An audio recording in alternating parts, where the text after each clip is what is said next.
Vamos a hablar de... Es el tema 5 del temario, uno de los temas centrales del bloque A, ¿vale? Que es el arte rupestre paleolítico. Arte rupestre. Soportes, técnicas, categorías, temáticas y elementos formales y compositivos. ¿Vale? El arte paleolítico es fruto de un contexto social e ideológico determinado y de una economía cazadora y recolectora. El arte paleolítico está asociado al Homo sapiens sapiens en Europa, y aunque han aparecido objetos con aparentes manifestaciones simbólicas en otros continentes y asociados a otros géneros humanos, su número es muy reducido. La falta de manifestaciones artísticas del Paleolítico inferior y medio se explican por la falta de capacidad de abstracción y simbolismo en los individuos fabricantes de industrias. La explosión artística surge a comienzos del Paleolítico superior europeo, 40.000 a.C. Before present, a.C. Gran parte de las expresiones artísticas desaparecieron por su carácter efímero o sus soportes perecederos, como tatuajes, pinturas corporales, representaciones en madera, piel, música, danza, narraciones orales, etcétera. ¿Vale? Dualidad del arte prehistórico. El arte paleolítico tiene una naturaleza dual por su soporte. Por un lado hay expresiones gráficas sobre soportes rocosos inmóviles y por otro lado hay expresiones sobre soportes líticos y orgánicos que pueden ser abandonados. El arte mueble paleolítico por toda Europa cuenta con gran número de soportes de distinta naturaleza, como conchas, huesos, marfil, útiles óseos, industria lítica, etcétera. ¿Vale? El arte rupestre se concentra principalmente en Francia y España, en Aquitania, Pirineos, Lardech, Asturias, Cantabria y el País Vasco. El arte rupestre o parietal está cargado de simbolismo y espiritualidad, según los especialistas, reflejando las creencias más profundas de aquellas sociedades, a diferencia del arte mobiliar que está asociado, como hemos explicado, a objetos más cotidianos, más de uso diario. ¿Vale? Los soportes del arte rupestre paleolítico, todas las representaciones gráficas intencionadas sobre soportes rocosos fijos son arte rupestre paleolítico, ¿vale? En origen no pueden moverse de su emplazamiento original.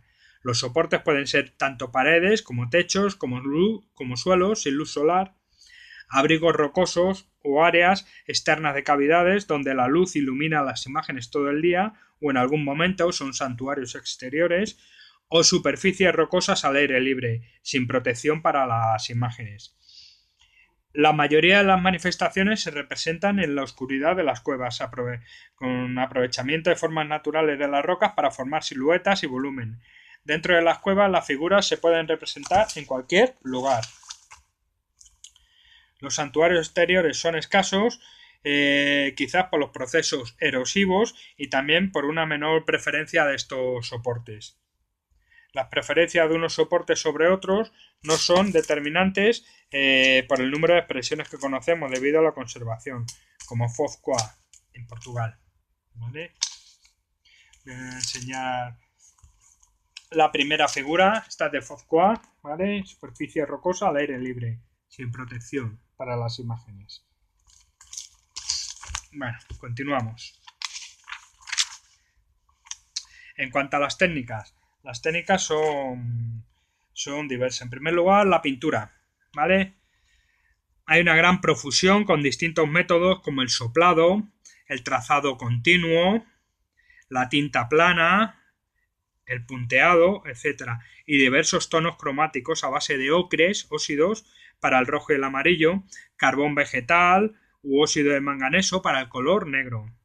La aplicación de las pinturas podía ser en seco por medio de trozos de ocre o carboncillo o disolviendo colorantes en agua que pudieran mezclarse con algún tipo de aglutinante natural. Las herramientas utilizadas pues van desde los dedos hasta pinceles, espátulas, pieles o aerógrafos. Son esto para soplar, para expandir el pigmento de forma homogénea, ¿vale?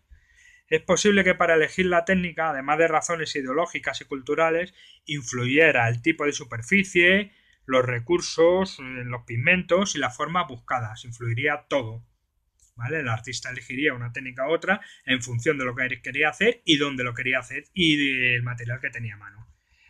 Las técnicas de pintura son el punteado, disposición sucesiva de puntos para conseguir una figura, ¿vale? Aquí tenemos un punteado. ¿Vale? Esta es de la cueva de Covalanas, en Cantabria. Es una cierva punteada. ¿Vale? Se aprecia perfectamente ahí. La tinta plana, en la cueva de Altamira, por ejemplo, tenemos un caballo en tinta plana, aquí arriba. Y el soplado, la técnica del soplado, en esas manos que se ven en negativo y en positivo, con dedos o bien mutilados o bien recogidos, se hace con el aerógrafo, ¿vale? Que sería esto de aquí abajo. Que es la proyección del pigmento desde la boca con esos aerógrafos a base de huesos huecos de aves y demás.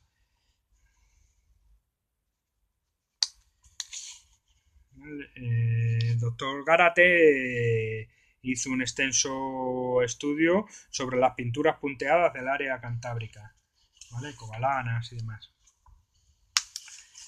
En cuanto a la pintura, el grabado.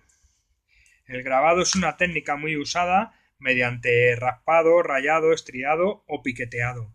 Según las profundidades, perfiles y orientaciones se distinguen incisiones en V o en U.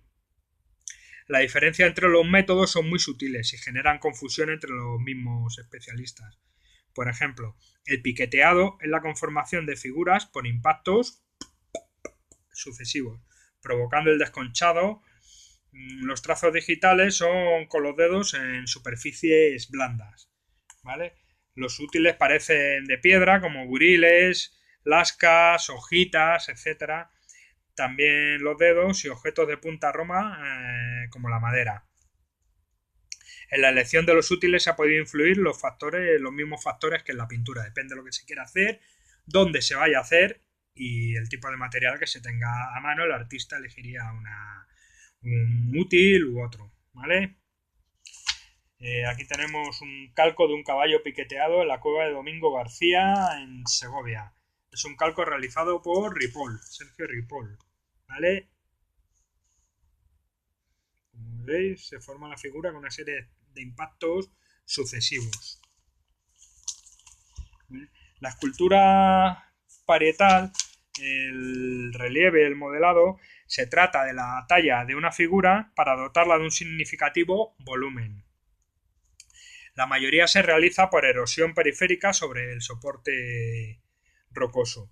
Hay tres tipos: el bajo relieve, del cual sobresale menos de la mitad del bulto de la escultura; el alto relieve, donde sobresale más de la mitad del bulto de la escultura; y el bulto redondo, que es la figura tallada cuyo volumen está próximo a la de la cultura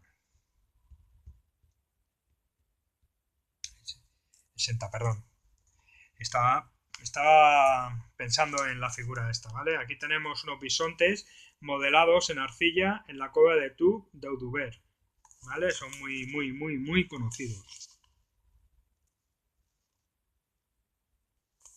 Esto sería quizás un alto relieve, ¿no? Parece que sobresale más de la mitad del bulto de la escultura, ¿vale? El estado de las obras que están al aire libre o en el exterior no permite conocer con precisión los medios de ejecución de la pieza.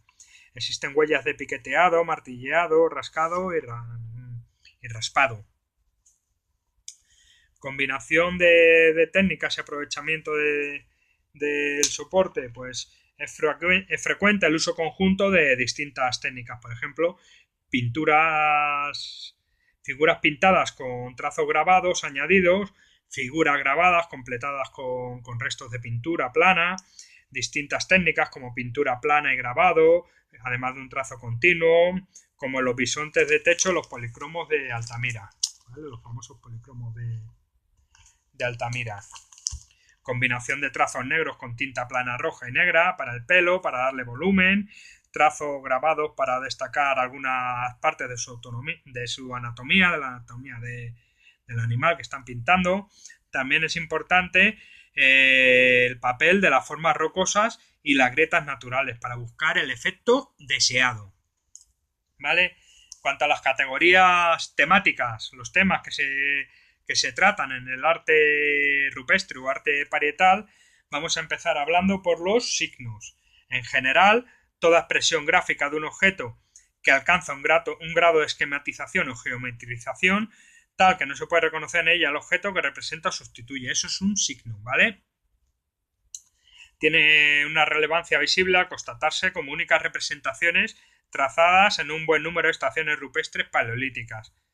Por ejemplo, en el Portillo, en la Cueva del Conde, etcétera. ¿Vale? Os voy a poner aquí una en la Cueva del Castillo. Estas son de morfológicamente tectiformes, ¿vale? Escaleriformes. Esta es, Cueva del Castillo. Pero son muy abundantes. En la mayoría de las estaciones aparecen signos. Los hay de muy distintas, muy variadas formas morfológicas, aviformes, tecniformes, ramiformes, escaleriformes, vulvas, etcétera, ¿vale? Otro de los temas muy tratados son los animales. Tienen gran relevancia los herbívoros, que son presas de caza, como bisontes, caballos, ciervos, cabras. Son menos frecuentes los osos, los renos, los jabalíes, los felinos, los cánidos, los peces. Excepcional es, por ejemplo, la cueva de Chauvet, en Francia, donde aparecen esos leones, esas figuras. Son impresionantes, en esos negros, esos leones superpuestos. A mí es una de las estaciones que más me emociona, me llega a emocionar, porque es impresionante. Ahora cuando lleguemos ahí os pondré alguna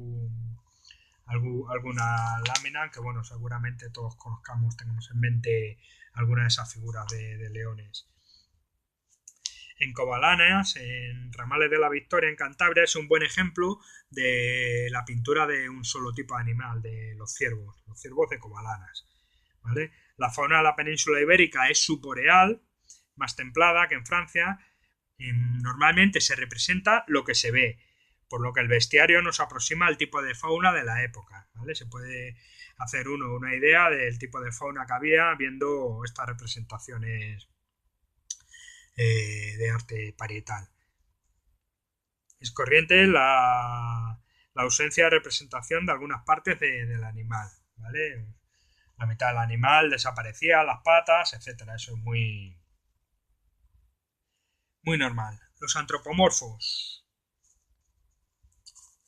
son figuras abstractas o esquemáticas donde se reconoce la idealización de seres humanos, ¿vale? Son menos numerosas, bastante menos numerosas que los animales y que los signos. Contrasta el tratamiento de los rasgos humanos deformados con el realismo animal, ¿vale? Algunos especialistas se refieren a ellos como fantasmas. Bueno. Seguramente los factores culturales son determinantes en esta forma de representación antropomorfa.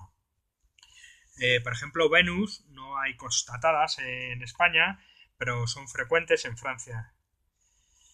Por ejemplo, la Venus del Cuerno de Lausel, que antes hemos hecho referencia a ella, ¿vale? Aquí la tenemos, la famosa Venus del Cuerno. Las siluetas estilizadas femeninas son imágenes de mujeres acéfalas, ¿vale? Sin cabeza, representadas de perfil y con la curva de los glúteos y los pechos muy marcadas. Otro de los temas muy recurrentes en el arte parietal son las manos, que pueden aparecer tanto en positivo como en negativo, ¿vale? Son frecuentes en la península ibérica, como en la Cueva del Castillo, en Altamira, Fuente de la Salina, Maltravieso, Fuente del Trucho, en Huesca, etc. Es problemático la atribución temática en relación a otras categorías. El tema de las manos, son signos, son símbolos, son huellas, son firmas. No sabemos exactamente. El caso es que están muy presentes. Luego tenemos que hablar de los seres híbridos, que son... Bueno, vamos a empezar por poner una figura híbrida y nos hacemos una idea y ahora hacemos una descripción. ¿Vale? Este es el hechicero del Les Trois Frères, perdón, los tres hermanos, la cueva de Trois Frères, el hechicero le llaman, ¿vale? Es un híbrido, también se llaman batracios, ¿vale? Tiene forma de animal y forma antropomórfica, ¿vale? El cuerpo, las piernas son de humano, la cabeza es de animal, presenta aquí la cola, en fin. Son una mezcla de animales y antropomorfos, los sorciers, brujos, sorciers es brujo en francés, ¿vale? Están interpretados, se interpretan como si fueran chamanes, ¿vale? Son partes que parecen animales y otras parecen humanas, son más frecuentes en Francia. Les Trois Frères, ¿vale? Acordarnos de esta imagen de la cueva de Les Trois Frères, ¿vale? Y Le Gabilou. En España tenemos el hombre bisonte de El Castillo. No sé si... No aparece por ahí. Pero bueno, el hombre bisonte del Castillo, la cueva del Castillo. Tienen gran realismo y una captación del movimiento, dan sensación de dinamismo, de movilidad, ¿vale? Y luego, por último, tenemos que hablar de las asociaciones y escenas. A menudo los paneles aparecen con distintos tipos de figuras que pueden estar asociadas, justapuestas, ¿vale? La composición es muy variable con cierta relación entre figuras. Animales afrontados en distintas actitudes como en Altamira. Algunas escenas de cópula en los Casares, en Guadalajara, Cobarés, en Francia, seres humanos atacados por bóvidos, como en Lascaux, humanos heridos con lanzas, como en Pechmel y en Cognac, ¿vale? La asociación entre temas y disposición se ha estudiado mucho. Lerauran creyó identificar un binomio figurativo principal en los paneles centrales y en torno a ello los demás animales, ¿vale? Os pongo una asociación de imágenes, por ejemplo esta, ¿vale? Lascaux, ¿vale? Se nos pone en esta lámina Lascaux, una asociación de escenas, ¿vale?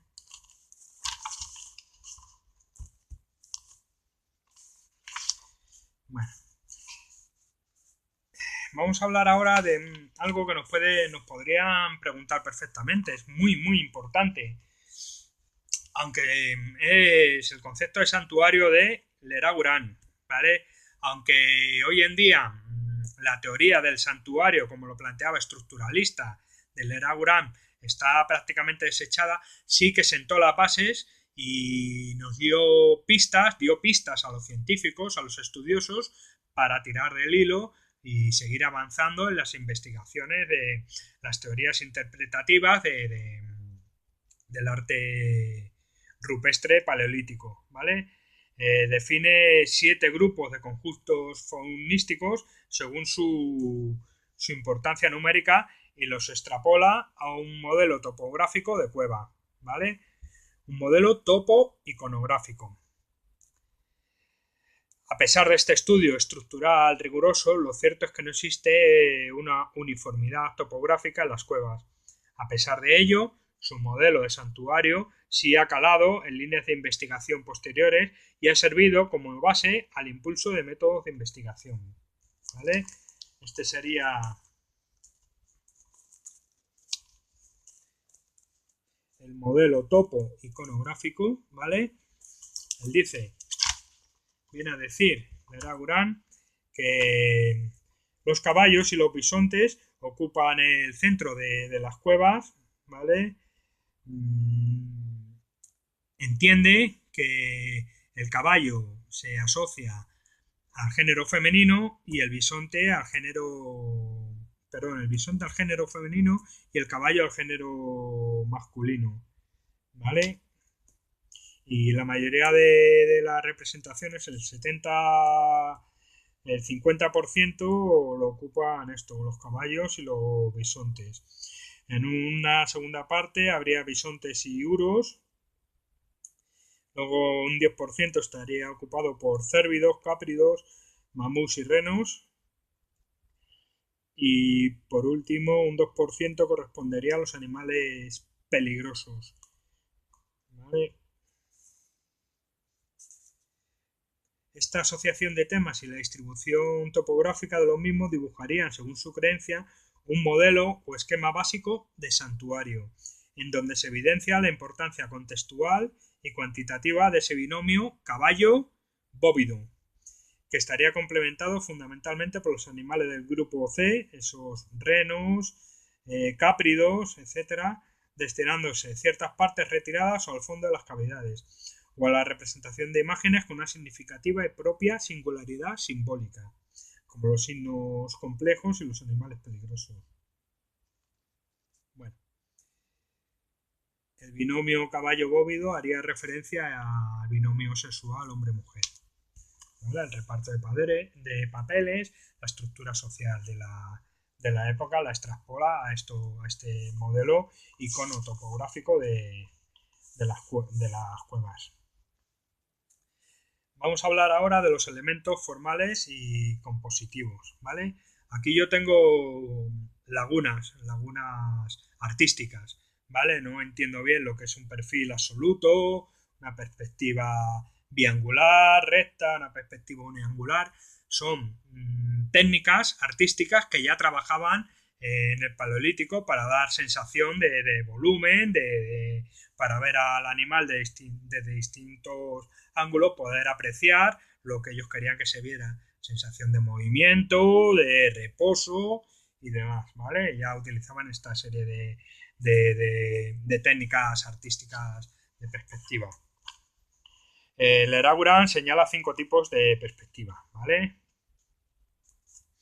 El perfil absoluto, que es la silueta con una sola extremidad por par y un solo cuerno, ¿vale? Sería este primero de aquí. Este que señalo con los dedos, perfil absoluto. ¿Ves? Hay una sola silueta y un solo cuerno. Luego, la perspectiva biangular o pluriangular opuesta, donde las distintas partes de la figura pueden ser objeto de una proyección de 180 grados. Es el punto máximo del realismo intelectual, pudiendo ser vista la imagen desde 4 puntos distintos a la vez, ¿vale? La perspectiva biangular recta es una figura vista alternativamente de frente y perfil. Las distintas partes pueden ofrecer una proyección de 90 grados. Por ejemplo, cuando se traza un bisonte con el cuerpo de perfil y los cuernos de frente, ¿vale? Perspectiva biangular oblicua, una proyección de 45 grados, y la perspectiva uniangular, que es una perspectiva lineal de las artes clásicas. ¿Vale? Bueno. Y luego vamos a hablar de la animación. Ya estamos terminando el tema, bastante extenso. La animación se identifica con el movimiento y tiene muchas formas de expresión. Leraguran propone una animación nula, con animales estáticos, quietos, parados, extremidades rígidas o directamente sin extremidades. Una animación simétrica con una representación flexionada de las 4 patas, ¿vale? Una animación segmentaria donde el movimiento se limita a una parte del cuerpo significativa. Las patas de adelante dan sensación de movimiento mientras las patas de atrás aparecen estáticas. O una animación coordinada, donde todas las partes del cuerpo del animal representan coordinación y transmiten movimiento, ¿vale? Otros conceptos, ya para terminar, Leraguran comprobó que el 70% del bestiario tiene dimensiones de entre 25 y 80 centímetros. A partir de esto, planteó el concepto de campo manual, es decir, era lo que le abarcaba sin moverse al artista, lo que le abarcaba los brazos y el instrumental para pintarlo. Y la distribución espacial de las imágenes. La justaposición amplia, distancia varía, pero es superior a la longitud media de los animales. Justaposición estrecha, donde hay una distancia de separación inferior a la longitud media. Y superposición, la realización de figuras en un momento sincrónico y en un soporte limitado produce un recubrimiento parcial de unas imágenes sobre otras. Y con esto terminamos este importante tema 5. ¿Vale? El arte rupestre paleolítico, donde hemos hablado de los soportes, de las técnicas, las categorías, los temas tratados y una serie de elementos formales y compositivos, de técnicas artísticas a la hora de hacer ese arte en las paredes. Por eso se llama arte parietal o arte rupestre. ¿Vale? Espero que haya servido de algo este vídeo.